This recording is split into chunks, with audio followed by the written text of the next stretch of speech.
আজি 121 নম্বৰ উত্তৰ আছে। এতিয়া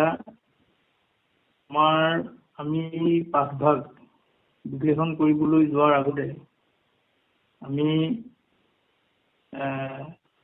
এটা কথা আমি উপলব্ধি কৰিব লাগিব যে প্ৰভু ভগৱন্তই ভকতক ৰক্ষা কৰিবৰ বাবে ভকতৰ কিবা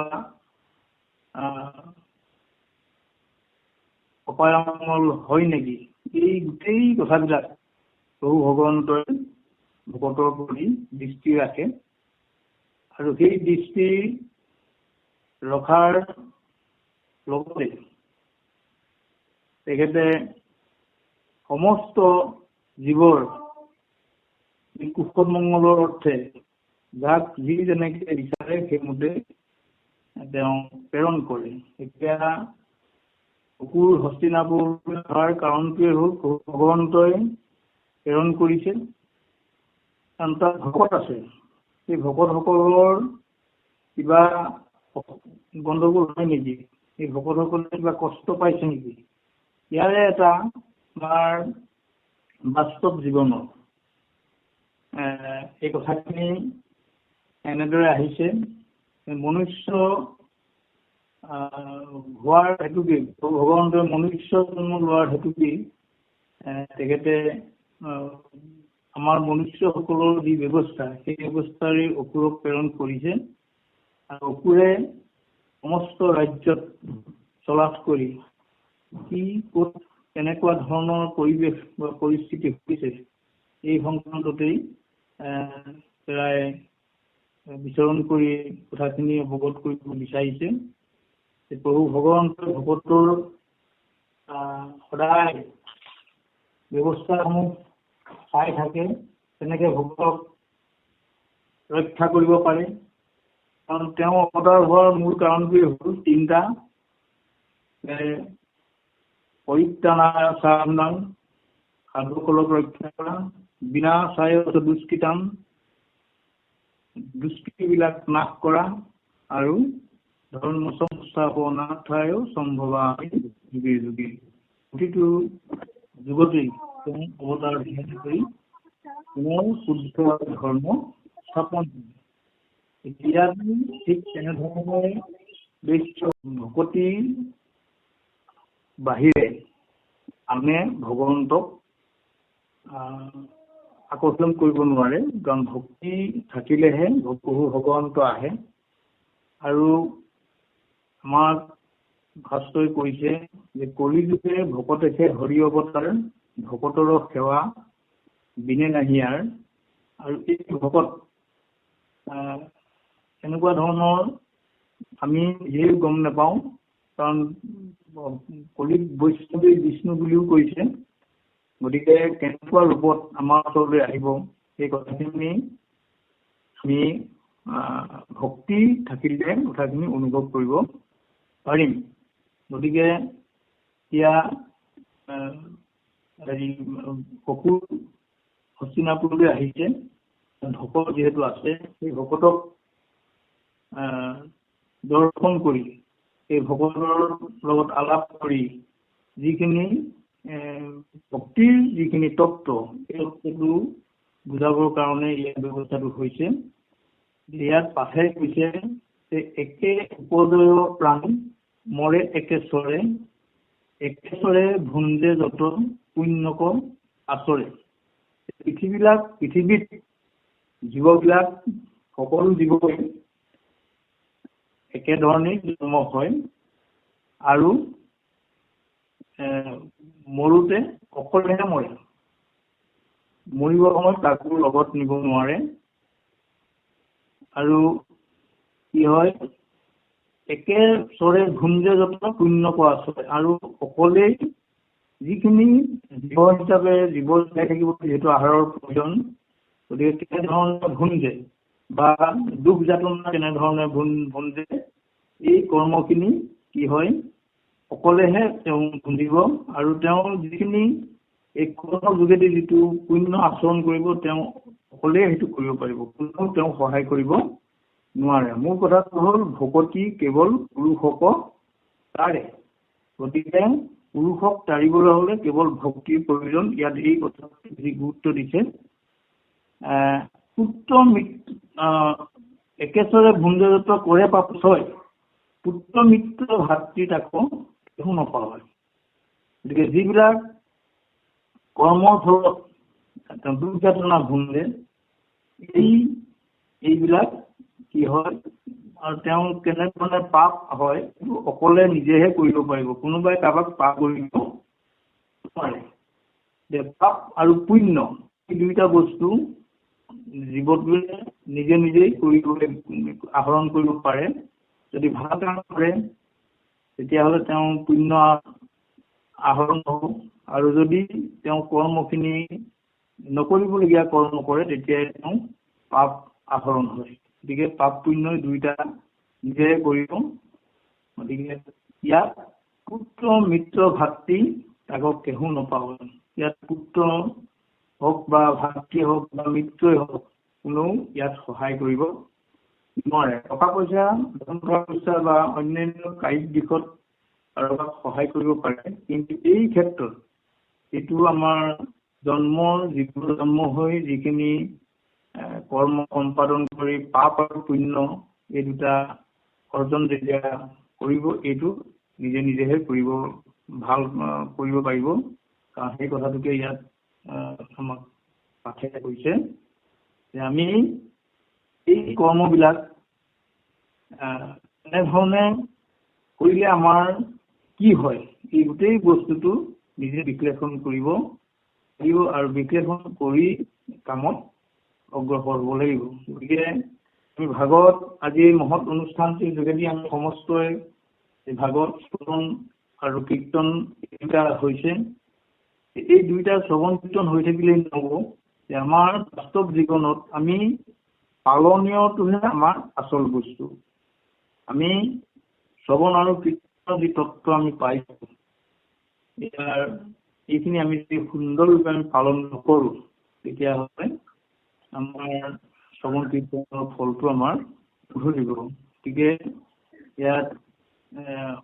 ইয়াত এই কথাখিনিকে আমাক অৱগত কৰিছে বা আমাক বুজাবলৈ গৈছে জীৱসকলক যে জীৱই যিখিনি লৈ আহে এই অহাৰ কাৰণটো তেওঁ অকলেই আহে আৰু অকলেই তেওঁ যাব লাগিব আৰু যিখিনি পুণ্য আহৰণ কৰিছে এইখিনি নিজৰ কৰ্মফলতেই আহৰণ হ'ব আৰু যদি কিবা পাপ আহৰণ কৰিছে তেতিয়াহ'লে তেওঁ কৰ্মফলতেই পাপ হ'ব গতিকে ইয়াত তেওঁ গৃহৰ কোনো প্ৰাণীয়ে ইয়াত সহায় কৰিব নোৱাৰে তেওঁক পাপৰ পৰা উদ্ধাৰ কৰিবলৈ বা পুণ্য কৰোঁতেও ঠিক তেনেকুৱা ধৰণে এইখিনি প্ৰতিটো মুহূৰ্ততে লাগি থাকিব নোৱাৰে গতিকে নিজৰে এইখিনি পাপ পুণ্য আহৰণ কৰাটো নিজৰ কৰ্ম এই কথাখিনিকে কৈছে আৰু নুবুজিয়া ধনসাঞ্চে পাতক আচৰি সকলো ধনক পুত্ৰ মিত্ৰে খাই বেৰি এতিয়া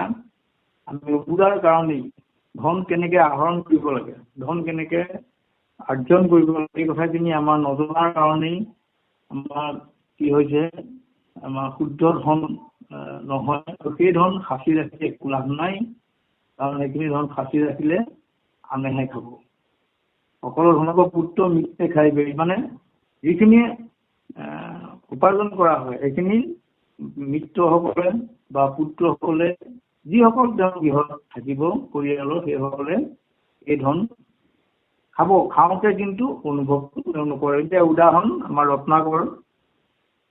ৰত্নাকৰেও বহুত পাপ কৰি তেওঁ ধন আৰ্জন কৰিছিলে পিতৃ মাতৃ ধনৰ কাৰণে কিন্তু যেতিয়া পিতৃ মাতৃয়ে এই কথাটো সুধিবলৈ এতিয়া তেওঁক পৰীক্ষা কৰোঁতে তেওঁ সুধিবলৈ কোৱাত তেওঁক এতিয়া গৈ পিতৃ মাতৃক সুধিলে যে যিখিনি পাপ আৰ্জিত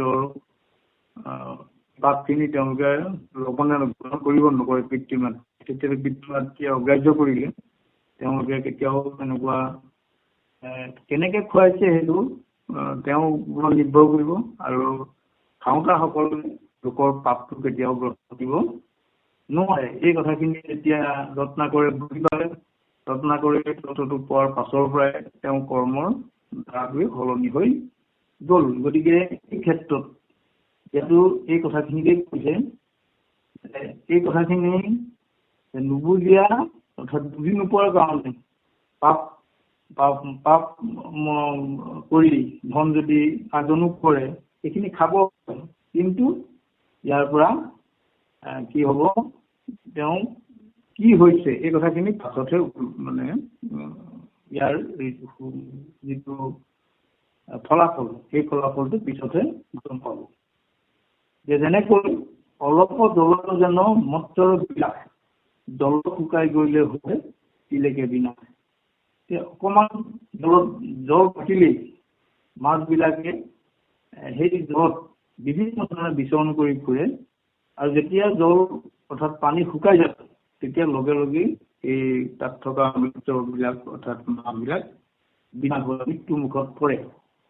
গতিকে আমি এই কথাখিনি আমাৰ আমি ভাবোঁ যে মই কালিলৈ মৃত্যু হ'ম বা ইয়াৰ পাছতে মোৰ মৃত্যু আছে, এই কথাটো আমি কাহানিও অনুভৱ নকৰোঁ। আমি সদায় জীয়াই থকাটোকে আমি চিন্তা কৰোঁ যে আমি সদায় জীয়াই থাকিম, আমি সদায় কৰ্ম কৰিম, আজি আমুক তাৰিখ আমুকলৈ যাম, এই তাৰিখত আমি আমুকত কাম কৰিম, এনেকুৱা ধৰণৰ আমাৰ এখন তালিকা থাকে। এই তালিকা মতে আমি কামখিনি কৰোঁ। সেইখিনি হয় আমি কৰিবই লাগিব, কাৰণ জীৱিত কালত আমি এই ৰুটিন বা আমাৰ দৈনন্দিন যি তালিকা এইখিনি আমি বনাই ল'লে আমাৰ কামখিনিও শুদ্ধ নহয়, কাৰণ তালিকাবিহীনভাৱে আমি কাম কৰিব নোৱাৰোঁ, এইটো সত্য কথা। তথাপিতো আমাৰ মনুষ্য বা জীৱৰ কোনো সময়ত কাৰ মৰণ এইটো কথাটো আমি কোনেও নাজানো।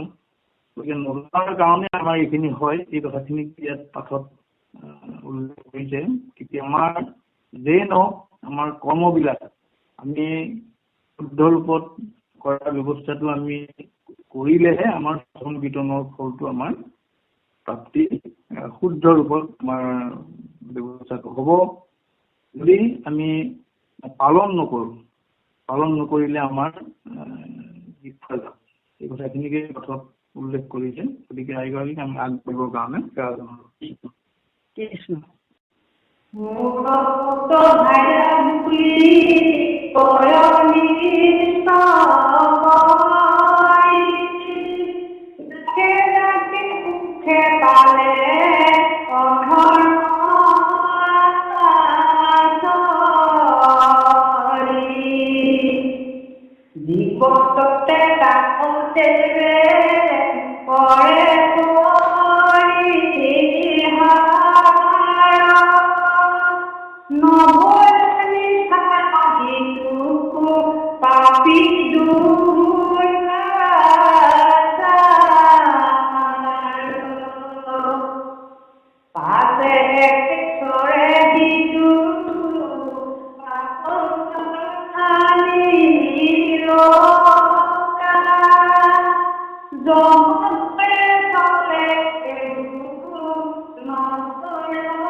আমি আমাৰ দৈনন্দিন জীৱনত আমি আমাৰ যি পৰিয়ালৰ যি আমাৰ সম্বন্ধ এই সম্বন্ধ ঘটাই আমি এই কৃষ্ণক যদি ভকতি কৰি কৃষ্ণক ভকতি নকৰি আমি মোৰ পুত্ৰ মোৰ ভাৰ্যা এনেধৰণে যদি আমি ভাবি থাকো আৰু আমি তেওঁলোকক পালন কৰিবৰ কাৰণে তেওঁলোকক লালিত পালিত কৰিবৰ কাৰণে আমি যদি অধৰ্ম আচৰণ কৰোঁ তেনেহ'লে কি হ'ব এই জীৱনটোতে তাকত তেবে কৰে পৰিহাৰ নগৈলা নিষ্ঠাৰ সিটো পাপী দুৰাচাৰ। গতিকে তেওঁ জীৱনটোতেই এই কথাখিনি যদি পৰিহাৰ নকৰে তেতিয়াহ'লে তেওঁ কি হ'ব এই পাপৰ পৰা তেওঁ ৰক্ষা নেপাব। গতিকে কৃষ্ণত ভকতিটোৱে আচল বস্তু। ভক্তি কৰিলে কেতিয়াও নকৰিবলগীয়া কাম কেতিয়াও তেওঁৰ যোগেদি নহয়, কাৰণ সমস্ত তত্ত্ব জনাৰ পাছত কোনো কাকো হিংসা অসূয়া এইবিলাক অপ্ৰীতিকৰ কৰ্ম কেতিয়াও নহয়। আমাৰ মনটো কেতিয়াও এনেকুৱা বেয়া স্থানলৈ যাব নোৱাৰিব। গতিকে আমি কৃষ্ণৰ যিখিনি তাত সমস্ত ভূততে ব্যাপী আত্মময় হৰি সবাকো মানিবা তুমি বিষ্ণু বুদ্ধি কৰি, এই ভাৱটো যেতিয়া আমাৰ সকলো মনলৈ আহিব তেতিয়া কেতিয়াও তেওঁ কাকো হিংসা কৰিব নোৱাৰে। আৰু হিংসা শূন্যভাৱে তেওঁ কৰ্ম কৰিলে তেওঁ কেতিয়াও এনেকুৱা দুখত নপৰে। গতিকে আমি কিন্তু পালন কৰিব লাগিব এই কথাটোৱে। আমি জানিছো যে প্ৰাণী হিংসা কৰিব নালাগে। যদি আমি প্ৰাণী হিংসাই কৰি থাকো, জানো অন্যায়ভাৱে ধন অৰ্জন কৰিব নালাগে, আকৌ যদি আমি অন্যায়ভাৱে ধন অৰ্জন কৰো তেনেহ'লে আমাৰ পালনীয় নহ'লে ভক্তি আমাক আহিব নোৱাৰে। গতিকে এই ভক্তি মানে কৰ্ম যদি অশুদ্ধ হয় তেতিয়াও এইখিনি আমাক কাম নিদিয়ে। এই কথাখিনিকে ইয়াত উল্লেখ কৰিছে যে কেতিয়াও অধৰ্ম আচৰণ কৰি পুত্ৰ ভাৰ্যাক এইখিনি মানে পালন কৰিব নালাগে।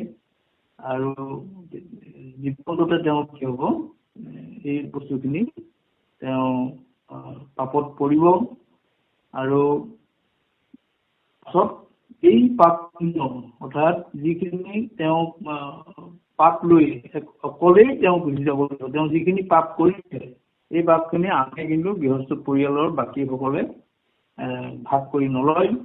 তেওঁ অকলেই যিখিনি কৰ্ম কৰিলে সেই কৰ্ম অনুসৰি তেওঁ যাবৰ সময় হয়। তেওঁ যাওঁতে অকলেই যায়।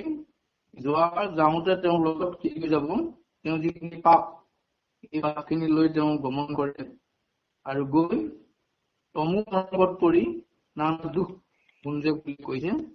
আৰু নাহিক নিষ্ঠাৰ সিটো কৃষ্ণত বিমুখ, অৰ্থাৎ কৃষ্ণত বিমুখ হলে কেতিয়াও তেওঁ সদগতি নাই। সেইকাৰণে কৃষ্ণত বিমুখ নহবৰ বাবেই আমাৰ আজি বিভিন্ন অনুষ্ঠানৰ যোগেদি আমাৰ সৎসংগ আমি সৃষ্টি কৰি ভগৱন্তৰ গুণানুগ চৰিত্ৰ সদায় শ্ৰৱণ কীৰ্তন আমি কৰিছো।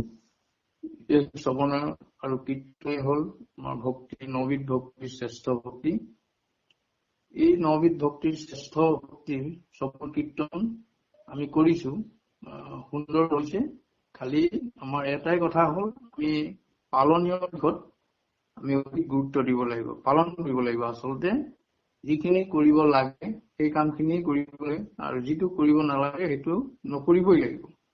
আৰু যিটো স্থানত যাবলৈ কৈছে তালৈ যাব লাগিব। অৰ্থাৎ যিটো মহাপুৰুষীয়া নীতি, এই নীতিৰ ভিতৰতে থাকি আমি কৰ্মসমূহ সম্পাদন কৰিলে আমাৰ মনুষ্য জীৱন ধৰাৰ পৰা সাৰ্থকটো হ'ব। কাৰণ আগত শ্ৰৱণ কৰিলেই আমাৰ 3টা কাম হয় বুলি কৈছে। একেধাৰে 3টা কাম সিজে। এই 3টা কাম সিজা কি উপজয় পুণ্য পাপ हुए দূৰ মিলে মহামূৰ্খ সুখ প্ৰচুৰ। আমাৰ সুখ অনুভৱ হ'ব, আমাৰ পাপ দূৰ হ'ব, পুণ্য অৰ্জন হ'ব। কেতিয়া হ'ব? যেতিয়া আমি পালন কৰিব লাগিব। পালন কৰিলেহে হ'ব প্ৰভুসকল। যদি পালন নকৰো তেতিয়াহ'লে আমাৰ হয় সেইকণ সময় আমাৰ মনত সুখ আহিব, তাৰ পাছতে আকৌ আগৰ অৱস্থাটোলৈ ঘূৰি যাব। গতিকে আগৰ অৱস্থাটো ঘূৰি নগৈ আমি যিটো আৰ্জন কৰিছো সেই আৰ্জনটো যাতে আমাৰ পৰলোকৰ বৃত্তিটো যাতে আমাৰ সুদৃঢ়ভাৱে আমি কৰিব পাৰো, এইটোৱে হ'ল আমাৰ আচল। আমি বুজি পালি নকওঁ। এটা কথা আছে যে আমাকতো শাস্ত্ৰই বুজাই আছে। আমি যদি ভাবি লওঁ বোলে যিমান বুজাই থওক আমি বুজি নাপালেই হ'ল, এই কথাটো যদি ভবা যায় তেনেহলে আমাৰ কামটো নিসিজিব। গতিকে কাম সিজিবৰ কাৰণে আমি অপুৰুষাৰ্থ চেষ্টা কৰিছো। আজি আমি ৰাতি দিনে আমি যিটো সময়তেই নহওক আমি সৎসংগ সৃষ্টি কৰি এনেদৰে ঈশ্বৰৰ আমি কৰিছো।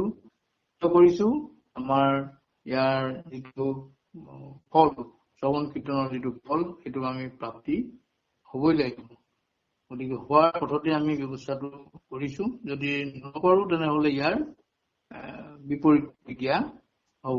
কৃষ্ণ, আমি পাঠকীয়াক আগবাঢ়িবৰ কাৰণে সেৱা জনাইছো। কৃষ্ণ কৃষ্ণ। হেন জাতি ৰাজা তুমি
উল্লেখ কৰিছে। কাৰণ অকুৰে এই গোটেই কথাখিনি ধৃতৰাষ্ট্ৰৰ লগতে আলাপ কৰিছে। আৰু ধৃতৰাষ্ট্ৰকে কৈছে কথাখিনি ইয়াৰ কেনেদৰে ভক্তি কৰিলে কি হয় আৰু কেনেধৰণে কাম পালন কৰিলে, অৰ্থাৎ কৰ্মসমূহ সম্পাদন কৰিলে কি হয়, এই গোটেই কথাখিনি আলোচনা কৰিছে। গতিকে আলোচনা পুনৰ ধৃতৰাষ্ট্ৰক সেই কথাখিনি কোৱাত তেওঁ কৈছে যে হেন জানি ৰাজা তুমি শুনয়, যত দেখা শুনা মানে স্বপ্নময়, আপোনাকো আপুনিয়ে নিয়মী সম্প্ৰতি, পাণ্ডৱতে আপোনাতে শুয়ো সমমতি। তাৰমানে তেওঁ নিজৰ প্ৰতিপুত্ৰ ভাৰ্যাৰ ওপৰতেই বা লগতেই তেওঁ যিখিনি কৰ্ম কৰিব লাগে সেইখিনি কৰিছিলে, আৰু বাকী সকলক তেওঁ সমভাৱটো দেখুওৱা নাছিলে। সমভাৱটোৱে হ'ল আমাৰ আচল। কাৰণ আমি যাক যেনেকুৱা ধৰণে ব্যৱহাৰ কৰিব লাগে সেইমতে আমাৰ কৰিব লাগিব। আমাক শাস্ত্ৰও কৈছে সমানত মৈত্ৰী, উত্তমত সৎকাৰ, কনিষ্ঠ দয়া কৰিব বাৰম্বাৰ। এইখিনি ইয়াৰ যোগেদি আমাক এইখিনিয়ে কৈছে আমি সমস্ততে সম দেখিব লাগিব। আমাৰ মহাপুৰুষীয়া ধৰ্মত বা ভক্তিৰ ক্ষেত্ৰত ধনী দুখীয়া কোলা পুৰা ইত্যাদিবিলাক নাই। ইয়াত সকলো সম হব লাগিব। সমস্ততে সম দেখিব, তেতিয়াহে আচল তেওঁ ভক্তিটো সিজিব। যে ৰজাকো ঠিক তেনেকুৱা ধৰণে কৈছে যে পাণ্ডৱসকলক যিহেতু ধৃতৰাষ্ট্ৰই মৰমৰ চকুৰে চোৱা নাছিলে, তেওঁ সদায় অন্যায় কৰিছিলে, কেনেকে তেওঁলোক বিনাশ হয় এই কথাটোকেই দিনে চিন্তা কৰিছিলে। নিজৰ পুত্ৰসকলৰ তেওঁ সদায় ভাল হওক বা পুত্ৰসকল উন্নতি কৰক, পুত্ৰসকলৰ কাৰণেই দিনে ৰাতিয়ে চিন্তা কৰিছিলে। তেওঁ আনৰ কাৰণে চিন্তা কৰা নাছিলে। এই কথাখিনি অকুৰে উপলব্ধি কৰি ৰজা ধৃতৰাষ্ট্ৰৰ কৈছে কথাখিনি। আৰু ধৃতৰাষ্ট্ৰ হ'ব পাৰে অন্ধ, তেওঁৰ জ্ঞানত তেওঁ জ্যেষ্ঠ, তেওঁ সমস্ত কথা জানে। আৰু সেইকাৰণে ধৃতৰাষ্ট্ৰই ইয়াত কৈছে যে যিখিনি কথা তেওঁ অৱগত কৰিছে, দানৰ প্ৰতি অৰ্থাৎ অসুৰে যিখিনি কথা সুধিছে বা যিখিনি কথা কলে, এই কথাখিনি শুদ্ধ হৈছে বুলি তেওঁ মানি লৈছে, নমনাকে থকা নাই, শুদ্ধ হৈছে বুলি কৈছে। যিমান কহিলা সকলো কল্যাণৰ কথাই কহিলা, কল্যাণ যুগুতি। আৰু এইখিনি কথা শুনি থাকিবলৈ মন যায় বুলিও তেওঁ উপলব্ধি কৰিছে। আৰু মনুষ্যসকলে যে এইটো এটা অমৃত, মনুষ্যৰ কাৰণে এটা অমৃত, দুৰ্লভ। ঈশ্বৰৰ কথা পতাটো সমস্তই পাতিবলৈ নাপায়, কেৱল সাধু সংগ থকা সকলেহে বা সাধুৰ সংগত যি সৃষ্টি কৰিব পাৰে, অৰ্থাৎ সাধুৰ সংগত যিসকল সাধু যেতিয়া তেওঁৰ ওচৰলৈ আহিব বা সাধুৰ সংগ যেতিয়া পাব, তেতিয়াহে সেই সাধুৰ সংগতহে ঈশ্বৰৰ কথা, ঈশ্বৰৰ গুণ লীলা স্মৰণ কীৰ্তন হয়। বেলেগ ঠাইত কেতিয়াও ঈশ্বৰৰ কথা নেপাতে। এতিয়া ধৃতৰাষ্ট্ৰৰ ওচৰলৈ এজন ভকত আহিছে, পৰম ভকত, অসুৰ এজন পৰম ভকত, কৃষ্ণৰ ভকত। তেওঁ আহিছে, তেওঁ ঈশ্বৰৰ কথাহে পাতিছে। ইয়াত গুণ কীৰ্তনৰ কথা পাতিছে, কোনটো কৰ্ম কৰিব লাগে সেই কৰ্মৰ কথা পাতিছে, কোনটো কৰিব নালাগে এই কথাখিনিও কোৱা হৈছে। আৰু কেনেধৰণে আৰ্জন কৰিব লাগে সেই কথাখিনি কোৱা হৈছে, কোনবিলাক আৰ্জন কৰিব নালাগে সেইটোও কোৱা হৈছে। গতিকে আমাৰ গোটেই জীৱনত আমি যেনেধৰণে যি কৰ্ম কৰিব লাগে, এই গোটেই কৰ্মসমূহৰ ওপৰতেই ইয়াত আলোচনা হৈছে। আৰু ধৃতৰাষ্ট্ৰৰ কৰ্মসমূহৰ যে কৰ্মখিনি যে সুবিধাজনক নহয় বা সুকৰ্ম তেওঁ কৰা নাই, এই কথাখিনি পোনপটীয়াকৈ কৈছে। ধৃতৰাষ্ট্ৰ বুলি ক'লে আমি যদি এজন সেই ৰজাজনৰ কথাটোকে ভাবি থাকো, ধৃতৰাষ্ট্ৰ এজন অন্ধ আছিলে, এনেকে তেওঁ হস্তিনাপুৰৰ ৰজা আছিলে, তেওঁ এশ পুত্ৰ আছিলে, এনেকুৱা ধৰণে আমি ভাবি ললে আমাৰ এতিয়া আমি কাহিনী হিচাপে আমাৰ হব। গতিকে কাহিনী হিচাপে নলৈ আমিও যাতে এই ধৃতৰাষ্ট্ৰৰ যিখিনি চৰিত্ৰ ইয়াত অংকন কৰিছে, এই চৰিত্ৰত যাতে আমাৰ জীৱনত নাহে, এই নহাটো চিন্তা কৰিলেহে আমাৰ আচল জেগালৈ আমি আহিব পাৰিম। গতিকে আমি দেখিলেও যিটো বস্তু আমি নেদেখা ভাও দি থাকিলে আমিও সেই ধৃতৰাষ্ট্ৰই হ'ম। গতিকে কোনোবাই বেয়া পাব বুলি আমি যদি থাকো, তেনেহলে সেই ধৃতৰাষ্ট্ৰৰ যিখিনি চৰিত্ৰ সেই একে চৰিত্ৰৰে হব। গতিকে ধৃতৰাষ্ট্ৰৰ চৰিত্ৰত নগৈ আমি কি হব লাগিব, আমি তাৰ বিপৰীত হব লাগিব। অৰ্থাৎ বেয়া দেখিলে আমি সেইটো কব লাগিব, আৰু যিখিনি আমাৰ শুদ্ধ কৰ্ম সেইখিনিত সন্মতি জনাব লাগিব। গতিকে এইখিনিয়ে হ'ল এই পাঠটোত আমাক সমস্তকে শাস্ত্ৰই অৱগত কৰিছে। শাস্ত্ৰই আমাক কৈছে যে আমি যিটো কৰ্ম কৰিলে কাৰো লোকচান নহয়, উপকাৰ হয়, পৰৰ উপকাৰ হোৱা কৰ্মহে কৰিব লাগিব। আমি আনৰ লোকচান হোৱা অৰ্থাৎ আনৰ বিঘিনি ঘটোৱা কৰ্ম কৰিলে আমি সেই ধৃতৰাষ্ট্ৰৰ চৰিত্ৰতে আমি আগবাঢ়িব লাগিব। গতিকে ধৃতৰাষ্ট্ৰৰ যিটো ব্যৱস্থা সেইটো যে ভুল, এই কথাটোৱে প্ৰতিমান কৰিবলৈ গৈছে। আৰু কিন্তু ধৃতৰাষ্ট্ৰই কথাখিনি জানি পেলাই জনাৰ কাৰণে তেওঁ কৈছে যে এইটো বৰ সুন্দৰ কথা ক'লা তুমি। গতিকে আজি ঠিক তেনেকুৱা ধৰণে শলাগ লৈ থাকিলেই নহব। শাস্ত্ৰই বৰ সুন্দৰ কথা কয়, বৰ সুন্দৰকৈ বিশ্লেষণ কৰিলে, শুনি পেলাই ভাল লাগিলে, এনেকুৱা ধৰণৰ কথাখিনি যদি আমাৰ হৈ থাকে, আমি যদি তাৰ পাছতে আমাৰ আকৌ আগৰ অৱস্থালৈ যদি ঘূৰি যাওঁ, তেনেহলে আমাৰ কথাখিনি তেনেকুৱাই হ'ব। সেইকাৰণে আমাৰ স্বভাৱটো আমি সলনি কৰিব লাগিব। স্বভাৱ যেতিয়ালৈকে সলনি নহয়, তেতিয়ালৈকে আমাৰ কি হব, আমি যেনেধৰণে আমি ভাবো সেই ধৰণে আমাৰ নহব। গতিকে স্বভাৱটো সলনি কৰিব লাগিব। যিটো স্বভাৱৰ হলে আনৰ যাতে উপকাৰ হয়, আনৰ উপকাৰ হোৱা কামে আমি কৰিব লাগিব। গতিকে এই কথাখিনি পাঠত উল্লেখ কৰিছে। গতিকে পাঠ আমাৰ আইগৰাকীক আমি আগবাঢ়িবৰ কাৰণে সেৱা জনাম। কৃষ্ণ।